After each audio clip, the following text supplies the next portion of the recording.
आचार्य श्री नमोस्तु।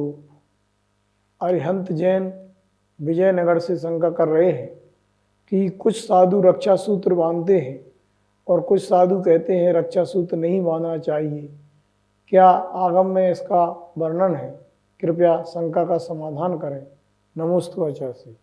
इस युग के महान आचार्य गुरुदेव विद्यानंद जी महाराज जी जो प्रामाणिक बात बोलते थे और किन्हीं किन्हीं शास्त्रों का रेफरेंस देकर के संदर्भ देकर के अपनी बात किया करते थे।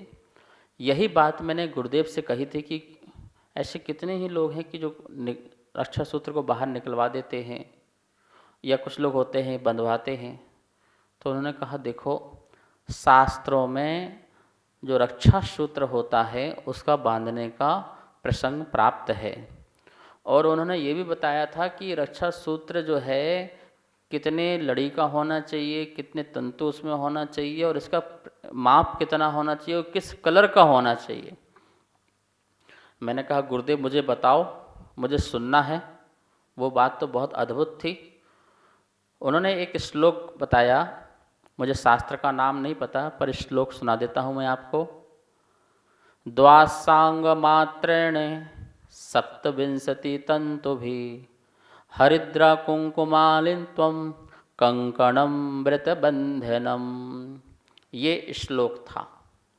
कहते हैं द्वादशांग मात्रेण, जो रक्षा सूत्र है द्वादशांग अपने हाथ से 12 अंगुल का, ये 4 अंगुल है, 4 12, ये 8 12, 4 8 12, इस प्रकार से 12 अंगुल का वह होना चाहिए धागा।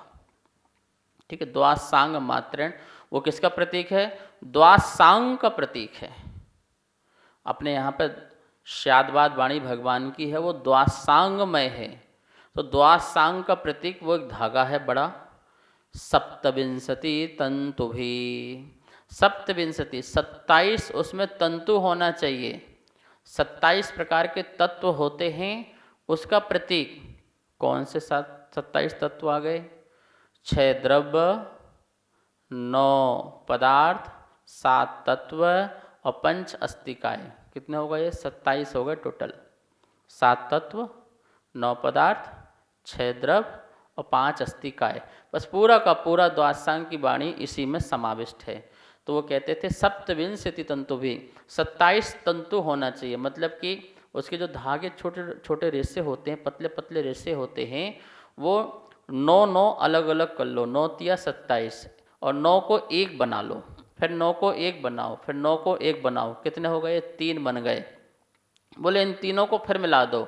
बोले ये तीनों जो हैं रत्नत्रय का प्रतीक हो गया। सम्यक दर्शन, सम्यक ज्ञान, सम्यक चारित्र, ये रत्नत्रय का प्रतीक हो गया।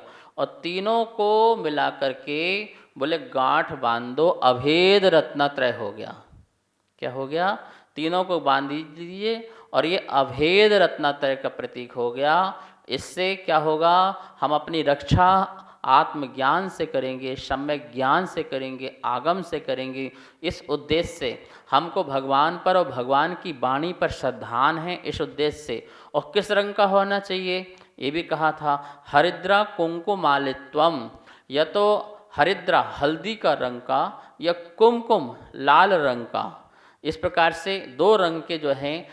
कंकणम व्रत बंधनम, जो भी कोई व्रत लेता है, संकल्प लेता है, नियम लेता है, उसके लिए ये बिल्कुल आवश्यक होता है। जैसे अपन विधान करते हैं, व्रत लेते हैं, हम बाहर का नहीं खाएंगे, आवक्ष नहीं खाएंगे, एक टाइम खाएंगे। तो जो भी व्रत नियम लेता है उसके प्रतीक स्वरूप में ये कंकण का बंधन होता है। कंकणम व्रत बंधनम। इस प्रकार से यहाँ पर आगम में और शास्त्र में और गुरुदेव के उपदेश में हमें ये प्राप्त है। इसका कोई निषेध ना करे और यह रक्षा सूत्र जो है बांध सकते हैं। अब यह बात अलग है, जब आप शुद्धि करने जाते हैं उसके पहले इसको गीला कर लें, जिससे किसी प्रकार की अशुद्धि का मन में विकल्प भी नहीं होगा। आचार्य श्री नमोस्तु। कोल्हापुर से जिनेंद्र जैन शंका कर रहे हैं कि आजकल मोबाइल में यूट्यूब वगैरह होते हैं, फोटो का होती हैं और भी अनेक धार्मिक चित्र होते हैं, तो क्या ये बाथरूम आदि में ले जाना उचित है? कृपया शंका का समाधान करें। नमोस्तु आचार्य श्री। जो भी हमारे पवित्र आयतन हैं, जैसे भगवान, जैसे गुरु और जैसे शास्त्र, ये तीनों की तीनों हमारे जितने भी अशुद्ध स्थान हैं उनसे कम से कम 100 कदम दूर होना चाहिए। ऐसा प्राप्त होता है हमें आगम में। तो कम से कम 100 कदम दूर होगा तो हमारा मंदिर की पवित्रता बनी रहेगी। आप कहते हैं ना कि मंदिर से टच होकर के किसी की दीवार नहीं हो, बाथरूम नहीं होना चाहिए, नाली नहीं होना चाहिए, वह उसके लिए पाप का कारण बनती है। तो वो भगवान से भी, गुरु से भी और शास्त्र आगम से, क्योंकि भगवान की वाणी ही शास्त्र आगम कहलाती है। तो हमें इन चीज़ों का ध्यान रखना चाहिए। जो भी अपवित्र स्थान हैं उन अपवित्र स्थान में इन वस्तुओं का आना लाना ले जाना नहीं करना चाहिए। अब कोई व्यक्ति इस प्रकार का तर्क दे सकता है कि भैया वो तो शास्त्र हैं, वो तो गुरु हैं, लेकिन ये तो मोबाइल है, ये डिजिटल है, ये तो प्लास्टिक है, तो इसमें फिर आपको क्या प्रॉब्लम्स हैं। देखिए, समय समय पर चीज़ें चेंज होती रहती हैं। पहले शास्त्र किस में लिखे जाते थे? पहले शास्त्र जो हैं ताड़पत्रों में लिखते थे। ताड़पत्रों के पास बाद में भोजपत्र आदि आए। भोजपत्र के बाद जो है अच्छे अच्छे सुंदर कागज़ आ गए। अब वो कागज़ों में प्रिंटिंग होने लगी, ठीक है ना। अब वो प्रिंटिंग के बाद अब ये डिजिटल आया, मोबाइल आया।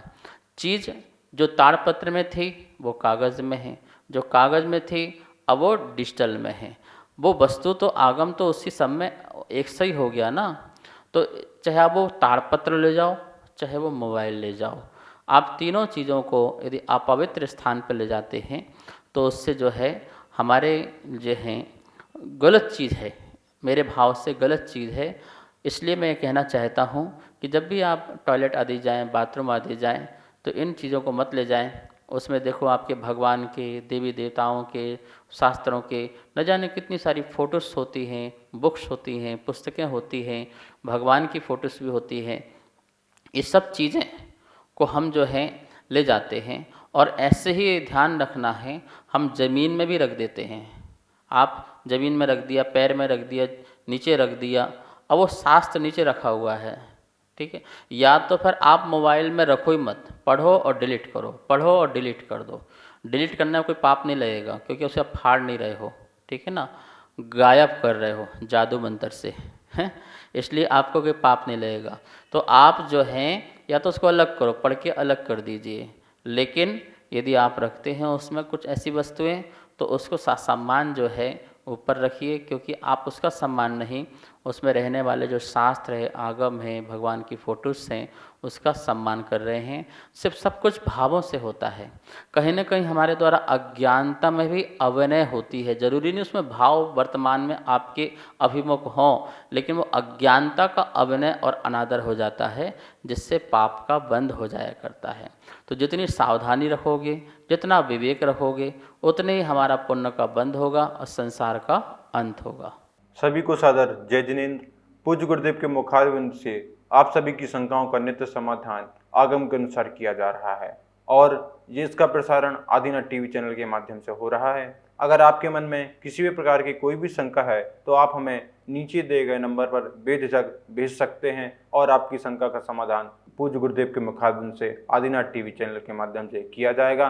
तो आप हमें अपनी शंकाएं भेजें और पूज्य गुरुदेव के मुखारविंद से अपना समाधान पाएं और अपनी शंका का समाधान करें। जय जिनेंद्र। इस कार्यक्रम के पुण्यार्चक थे